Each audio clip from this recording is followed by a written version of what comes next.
son is racing.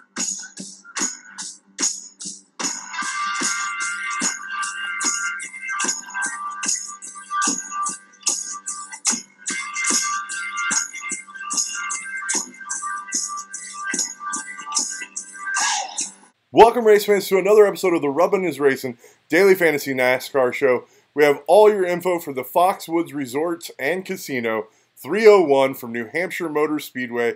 That's right, kids. This weekend we're in Loudon, New Hampshire, where the start time has already been moved up an hour due to concerns of Sunday storms. Here's the only problem.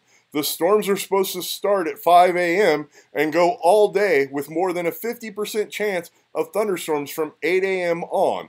In other words, we're probably going to be racing on Monday. Welcome to New England.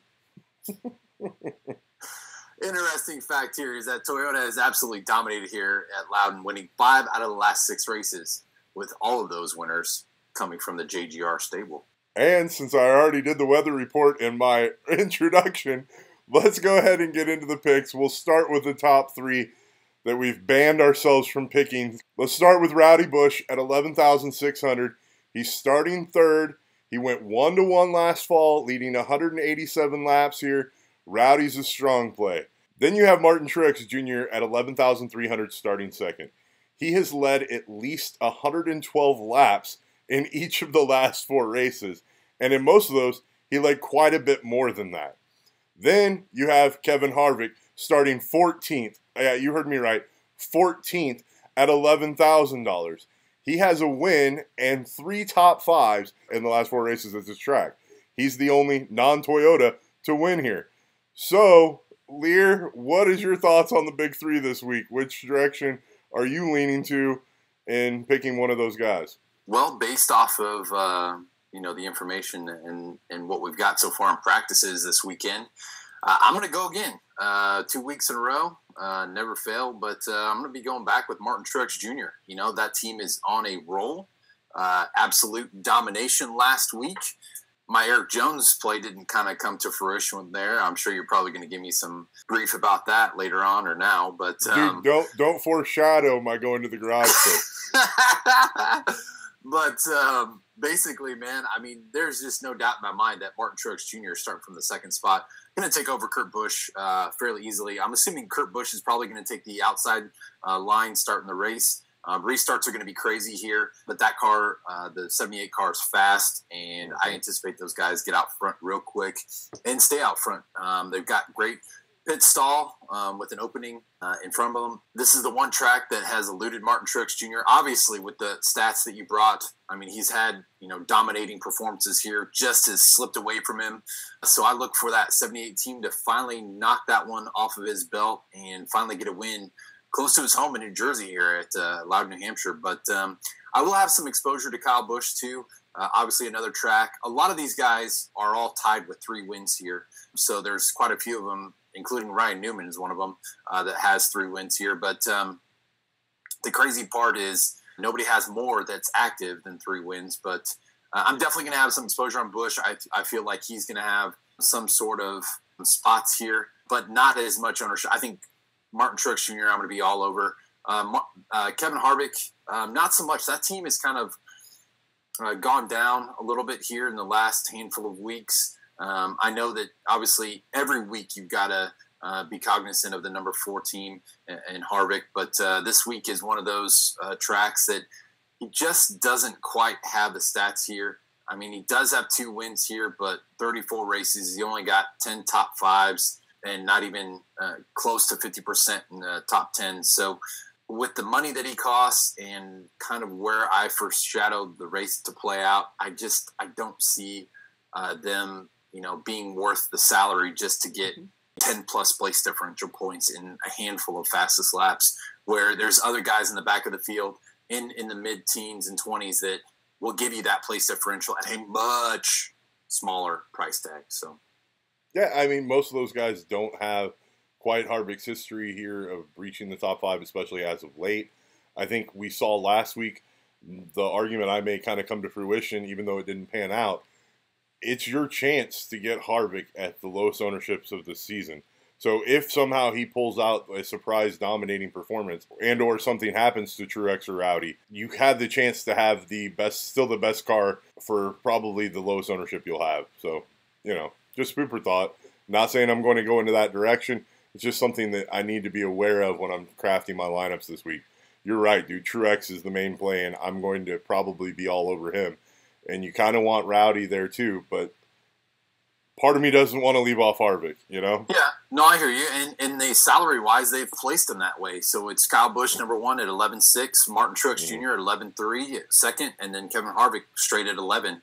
But, Harvick obviously out of those guys has the most, for the place differential. But at an $11,000 price point, is it going to be worth your time and worth your salary to take him? And is he going to pay off that salary? I don't see it. No, not, and to be honest, not unless he leads some laps and is the fastest car on the track. He will not pay off on that salary. Like, you have to also have Harvick dominating a portion of this race to pay off with that salary. I'm just saying it's an interesting place to get from an ownership perspective, especially when everybody's going to be focused primarily on Truex and Rowdy. But, Liehr, I think it's time to get into the actual picks outside the big three. Do the honors, buddy. All right, man. I'm excited. Going back to a state that I've spent some time in. If you guys haven't had a chance to get to New Hampshire, make sure you do. It's a beautiful country, great state theme of live free or die, and they definitely live by that motto up there. So, New Hampshire style, baby! There you go. I think that was a little bit more Boston than New Hampshire, but... Well, they all get the accents, up there, and getting the crabs and the lobsters up there in the New England area. So I don't know if you're aware of this, but that was like maybe one of the best John F. Kennedys I've ever heard. Like your accent there is spot on for John F. Kennedy. All right, Liehr, who do you have to burn some rubber for us this week, buddy? Man, now you got me thinking of John F. Ask not what your country can do for you. It's like that Simpsons episode. Ask not what your country can do for you, but ask what your country can do for you. I messed that up. But yeah, you did. You royally messed that up. That's fantastic. You can just cut all that out. No, I'm going to leave it. That's fantastic.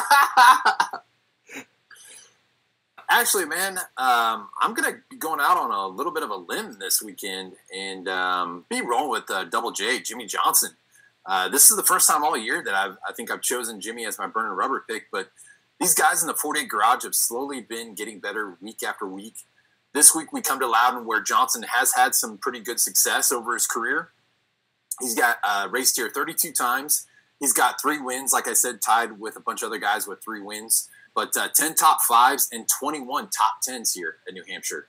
His cost this week is $8,700, which is down from last week, but basically around average of kind of where he's been all year in the 2018 season. In his second practice today, he was 10th fastest in 10-lap averages and 5th fastest for fastest laps in final practice. This makes me think that Jimmie also, too, didn't take a 10-lap average as far as the final practice. So that 10th fastest in 10-lap average in the second practice, they didn't even do a 10-lap average in the final practice. So that gives me an indication that I think Jimmie is really, really happy with the car, and him and Chad have talked about that. And I think they're really happy where they're at. And with him starting from the 21st position, he's a major, major place differential driver this weekend with the opportunity to at least get top 10, if not a possible top 5 tomorrow. And I'm fully expecting these guys to get that top 10. And I think it's within the realm of, him getting that top 5. Now, am I going to say he's going to win the race? No, they're not at that, that part of their 2018 season yet. I think they're still making strides, especially too with Chevy. But I do definitely think that they'll get a top 10, if not a top 5 this weekend. So that's going to give him at least, if he gets a top 5, 16 place differential points, plus the position and the fastest laps that he'll gain out of all that. Jimmie Johnson at an $8,700 price point, and I think is a great burning rubber pick besides the top 3 guys that we've obviously talked about already. I completely agree, and I don't have a whole lot to add. It's just whether or not I want to make a different play. The different play I'm thinking about going to is Joey Logano at 9,400 starting 19th. Now, I realize I'm giving up 2 positions of place differential and spending a little bit more money. In his last 7 races here, he has a win, 2 third places, a 4th, a 10th, and an 11th, plus a finish we won't talk about. All of these, other than the finish we won't talk about, will provide you the place differential points you are searching for. Because he's more expensive this week, that should help drive down your ownership. I think that when people start combining the studs with these place differential guys, Logano is going to be the one that's easily overlooked because he's a little bit more expensive. He doesn't lead a lot of laps here, and I wouldn't expect him to, but with 4 top 5 finishes in his last 7 races, that's the kind of stat I'm looking for this weekend, especially in a car with good average speed. I liked where he was finishing up on the charts. Logano might be a play that I'm wanting to make. I have him as one of my sneaky Bernie rubbers for place differential. There's a couple of other guys we like, but I wanted you to talk about Logano before we get into the other guys. Obviously, with those guys at the Penske garage, they've had some strides this season. Keselowski still has 0 wins. Logano has the 1 win under his belt at Talladega. Their whole program, and Ryan Blaney, had an awesome week last week. Disappointed myself. I had 0 exposure on him, but, had that 2nd place finish there. But Blaney is really, in essence, he's been the best driver in that garage for those guys this season. And he's got that pretty sweet yellow Menards paint scheme this weekend. But Logano in the number 22, the guy is, obviously a play every single week, possibly. But this week, I think, like you said, I think a lot of people are going to overlook him just because of that $9,400 price point, especially, too, if you have to basically super punt, if you're going to spend a bunch of money on, the top-end guys, if you do, 2 of the big 3, or, you dip down and you do a Hamlin or a Larson or, Keselowski or something. It's going to be hard to fit a Jimmie Johnson or a Joe Logano in there. And obviously Joe Logano's got the stats here too to back that up. So guy definitely has the ability to, surprise some people here. And, it's been just a little bit since he's gotten that win back in 2014. But I mean, with finishes of third, he has had some pretty bad finishes the last 3 years that he's been there. But dude, a guy that you always have to look out for, a guy that's in top tier equipment. And, like you said, he could be at really low ownership percentage this weekend. So it's definitely going to be a guy I'm going to be looking at too. So another guy that I'm looking to for place differential and that has a good track history here is Kyle Larson starting 20th. He also has top 5 finishes in half of his races here in Loudon. I'm also really interested in Boyer starting 15th as a strong play. And a surprise dominator that not a lot of people are talking about is the Hambone Hamlin, the man who's scared of the lobster himself. He's starting 4th and could be the surprise dominator this weekend. What about those 3 guys, Liehr? I mean, Hamlin for sure is a guy that will be somebody to reckon with here. Top 5 in practices, was also up there too when it came to 10-lap averages. The guy that's got some pretty sweet history here at New Hampshire. So definitely a guy that you got to look out for, a guy that you got to have exposure on, especially, too, with maybe you get tricky and, fade the top 3.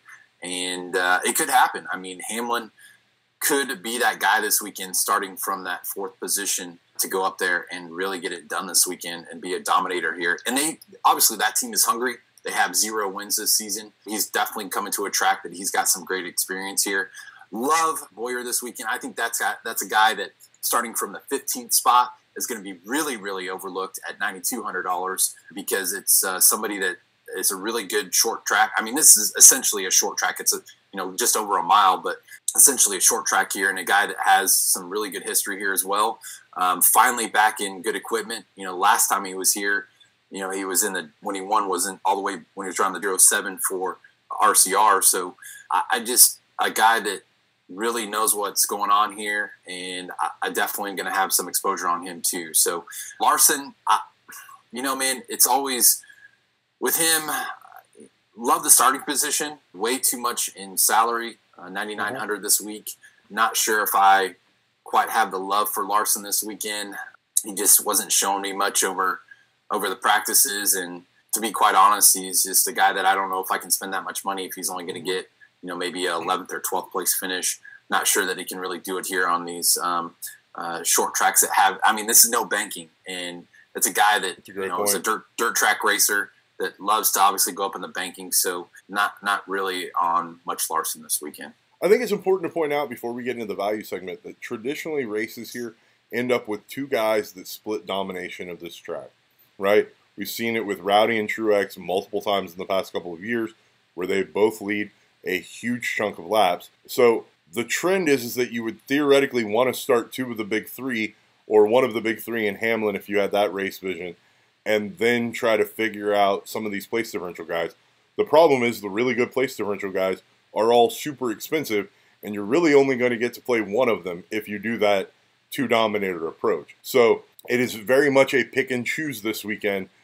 Speaking of pick and choose, we need some value. Liehr, what value are you picking and choosing this weekend for us? Well, probably in the eyes of most people out there in the community, this is you throwing me a softball pitch and me knocking out of the ballpark. But I'm going to be going with Matt Kenseth and the boys in the number 6 at Roush Fenway. We finally get a qualifying run from Kenseth that matches basically the equipment that he's in, which obviously is disappointing for Roush Fenway. But he's going to be starting tomorrow from the 31st position. Fenway itself has a lot of work ahead of them to get these Fords at the same level as the Stewart-Haas guys or Penske guys. And, they just haven't gotten there this year. Last year with Ricky Stenhouse and the restrictor plate wins, that really helped them and that program out. But this year they're just really way off the pace. But this is Kenseth's second week in a row back behind the wheel of the number 6. Obviously, this week we come to one of the best tracks that he raced at during his illustrious career, and he is tied with, like I said, a bunch of other active drivers with 3 wins here. He obviously is not as in good equipment as he was with JGR in the number 20, but he's raced here 36 times. He's got 12 top 5s and 21 top 10s. His cost this week is a measly $6,800, which is the lowest that he's been since he's been back in NASCAR this 2018 season. And he was running in the early 20s for practice, although he only finished with a 10-lap average during the second practice of 19th, which was second from the bottom because there was only 20 cars that ran a 10-lap average. But with his recipe of his starting position, his cost this week, he is definitely a great play in my mind, starting from that 31st position. He'd probably be really high owned due to those two factors, but I think this is a guy that, based off of his history here at Loudon, that he will have at least a 20, 21st, 22nd, maybe a 19th, 18th if he gets lucky. That's going to be well over 10-plus place differential points for a guy that costs $6,800, where the rest of them are some big question marks. So it's definitely going to be a play in my mind. Yeah, it's definitely a play in my mind. He was my value go-to as well. My only concern is ownership percentage, but once again, ownership percentage be damned if it's the right play. However, we've seen people try to get cute and avoid those high ownership plays, and sometimes that pays out. This may be one of those guys you want to do that too, but with his track history starting 31st, I can't see you fading this pick. My value pick is the exact opposite. I've got no real reason why I can tell you to play Bubba Wallace at 5,900 starting 27th. This is more of a pick against the other value plays than it is a pick for my confidence in Bubba Wallace and me believing in him at Loudon. He has been straight up a dumpster fire in his last series of races, but I think they have the opportunity to snap that here.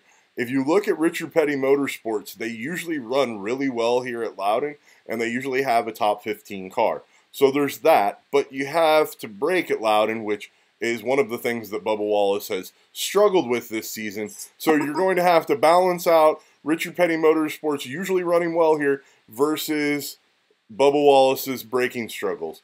I think because he's 5,900, I like the fact that RPM finishes well here, but I honestly don't know. The other guys, the guys I really wanted to talk about, McDowell thrashed his car. He's in a backup car, and we know that when the lower tier teams get to backup cars, they are some really sketch cars. We also have Reagan, who messed up his car. These are the guys I was leaning towards. I'm just not leaning in that direction now with them switching out to suspect equipment. Landon Castle also trashed his car. He's also in a backup car. So that's another play that we've eliminated. And once again, we've got a lot of these guys in the value range starting where basically their ceiling should be. And that just always gives me a moment of pause. So the only one of these drivers not to do that, in my opinion, other than Kenseth, is Bubba Wallace. That's my recommendation. So, Liehr, your thoughts on Bubba Wallace? Yeah, a little process of elimination there, my friend. But, yeah, I mean, I personally don't have any love for Bubba Wallace. But, again, with all the other factors, Reagan McDowell and, you know, not say that Landon Castle was a guy you were specifically going out and targeting anyways. But no, but he thrashed his Starcom car. Yeah. Wow. You know, it's just because you also have guys like Benedetto. Last week, it was a guy that it was pretty much a no-brainer play starting from where he started at because he didn't have a qualifying run. And here we find out later on that he's in, you know, a car that's how old? 6+ years old. Yeah. I mean, you can't have that. And I get that from these guys on these smaller teams. But really for me, I mean, it really just boils down to Matt Kenseth. And then I'm trying to find salary in other places where I have guys that don't cost as much this week. That includes, you know, guys from, you know, Daniel Suarez to, I know this sounds insane, and I'll talk about it here after this next segment, but there's another guy that is starting from the top 10, but is a lower salary than a guy that, I mean, as long as he hangs around where he hangs around, maybe a play. But other than that, man, I mean, it's hard to be picking guys so far in this field. And Paul Menard is a guy that I like at 6,600. You know, I know he's starting 12th. Will Paul Menard's finish 12th? I don't know, but the guy's been actually running pretty darn well in that Wood Brothers equipment. And had top 10 practice speeds today in an average. Yeah, and so, you know, to get a guy at that price point at $6,600 starting from 12th and possibly a top 10 guy, that's a guy I'm looking at more than guys that are possibly going to get place differential that cost less in salary but starting way back in the field. Because, again, we're at a short track, so these guys are going to go multiple laps down, and there's going to be no room for movement if these guys go, you know, 2, 3, 4, 5, 6 laps down, and before you know it, I mean, they just don't have the ability to make that up. So, no, I agree with you. I think that's actually the better strategy this week is to try to find a driver that you're more comfortable thinking that he's going to end up close to his starting position that is on the cheap, like Menard, than you are trying to roll the dice hoping that some of these lower tier drivers are going to be able to get you the place differential points they require to get you that minimum point threshold that you need to take down tournaments. All right, Liehr, we put a lot of information into there, mainly some trash talk of the value situation, which segues us really well into the Going to the Garage segment, the segment where we like to talk trash on some drivers. Maybe we're talking trash on some teams. Maybe it's on NASCAR itself or DraftKings. So, Liehr, who are you talking some trash on this week, buddy? Well, to be 100% honest with you, man, this week was one of the weeks that it was pretty treacherous to try to find somebody that would meet that definition of a going to garage pick that, you know, I like to give you guys sometimes some no-brainers, but other times I like to be ballsy and take somebody that, you know, maybe you shouldn't. But this week, I don't really specifically have somebody that I'm going to pick, but Alex Bowman was a guy that I was just referring to just a little while ago. His cost this week is $7,000, which that's way down from what he has been over the handful of the year.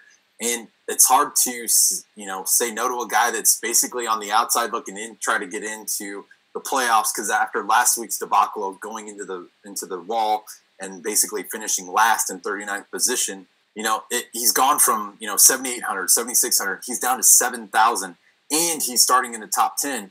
But the thing that makes me go, that's maybe not a guy I really want, is the guy's got 6 starts here. He obviously has 0 wins. He obviously has 0 top 5s. Doesn't even have a top 10. His best finish here is a 14th place finish, and that was his last race here. But that was starting in the 18th position. But the guys, you know, finished 31st, 28th, 42nd, 42nd, 26th, and 14th. So, I don't know. It's kind of a mixed bag with Alex Bowman this weekend. I know he probably won't come with a very large ownership percentage, but there's part of me that says, yeah, maybe you should play him because if he does get, you know, 12th place finish, 13th place finish at $7,000, you know, that's possibly going to pay off for you. But I don't see him getting, obviously, any higher than where he's starting at. I only see him going backwards. So that's what makes me lean more towards sending him to the garage. After 2 of last week's disappointment of going into the wall, not really sure how much confidence these guys really have going into this weekend. So I'm probably going to be avoiding Alex Bowman. I'm going to be more taking guys like Paul Menard instead of Bowman.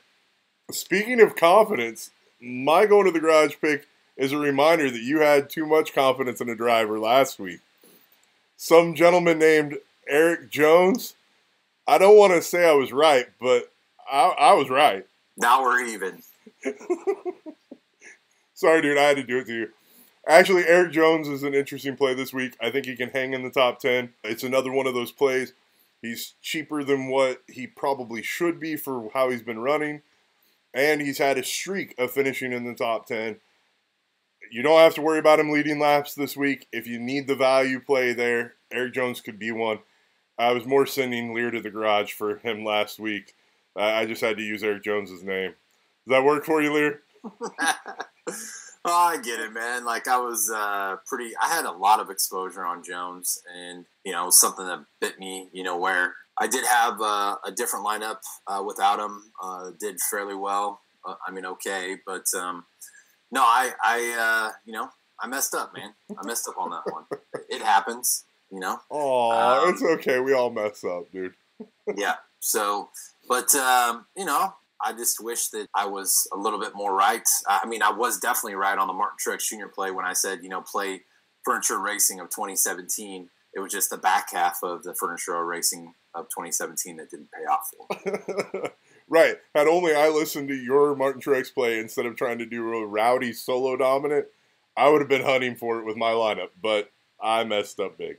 Tried to go with the lower. So ownership. You messed up too by not listening to your cohort here, huh? A little bit, but I didn't recommend to people something that just wasn't going to come to fruition. Well, that was my race vision, man. I really thought that based off of everything coming off the win, where he was practicing at last weekend, that he was going to stay up there and actually lead some laps. But, see, and this is why I blame you, right? He still had some issues, but he still, finished fairly well. He just didn't have the domination of what I thought he was going to have. Yeah, but see, that's why I'm blaming you. See, I didn't like your race vision on the back half, so I didn't listen to your race vision on the front half either, and that ended up costing me, so. Yeah. I hear you, man. All right, kids, thanks for tuning in, as always, to another week of the Rubbin' His Racing Daily Fantasy NASCAR Show. Liehr, before we get out of here, why don't you give us last week's winner of the season-long fantasy contest? And as we're getting into the home stretch for that, and then we'll say our goodbyes and get out of here. Before I get into that real quick, I do have to mention one other guy that I want to talk about just for 2 seconds. Go ahead. And that is Ryan Newman. He is tied with all those other guys, too, that we talked about for 3 wins here. Now, granted, they came eons ago, back when he was with Penske. But this guy, he's got some awesome history here. His average finish here is 13 with 32 starts. He's got 7 top 5s and 18 top 10s. So a guy that does pretty well here, and he's got a pretty sweet starting position this week at 18th. So, may want to try to get some Ryan Newman in your lineups this week. And the only hindrance with that, though, is he comes with a semi-larger salary in $7,900. So as far as the league last week, congratulations to one of the ladies in the league, Katie Sass, with a 315.5. She actually lives in Wisconsin with one of our buddies that is leading the league, and that's Wiscoins, and that's Joe Schmidt up there. I'm happy that you guys participate week in and week out. Love the interaction with you guys, and always awesome. But she had a lineup of Ryan Blaney with a 58.75, Matt DiBenedetto with a 7, so that was a disappointing one there. And then Denny Hamlin with a 51-point performance, with Joey Logano with a 44.75, David Reagan with a 32-point performance starting from that 24th position and getting an 18th place finish. And then MTJ, Martin Truex Jr., her boy and my boy as well, going 1-1 there with 122 points for a total of 315.50. So 50 points coming Katie Sass's way. But again, thank you guys for participating in the league. We always have fun with it and getting down to the nitty gritty. And I believe Wiscoins still has a massive lead for Joe Schmidt to falter here a little bit. Yeah, we definitely need him to falter a little bit for some of us to get back into it. Man, he's just having a dominating season so far. Oh, yeah. All right, guys. Thanks again for tuning in. As always, remember to like, share, and subscribe. And remember to comment. It's comments from you guys and the community response that helps drive the show and what we love doing. So thanks again, as always. And Liehr, say your goodbyes and get us out of here. All right, guys. Enjoy the race up there in New Hampshire. Should be fun, and I'm looking forward to it. And definitely thinking that Martin Truex is gonna knock that belt, put that belt on for the first time, hold up that huge lobster up in Victory Lane, and let's get it done tomorrow. I'm excited. Let's make some freaking money, baby. Yes, good luck to everybody. And if I'm not making money or Liehr's not making money, I really hope it's one of you guys. So have a good one. Later. Thanks, everybody. Have a great weekend.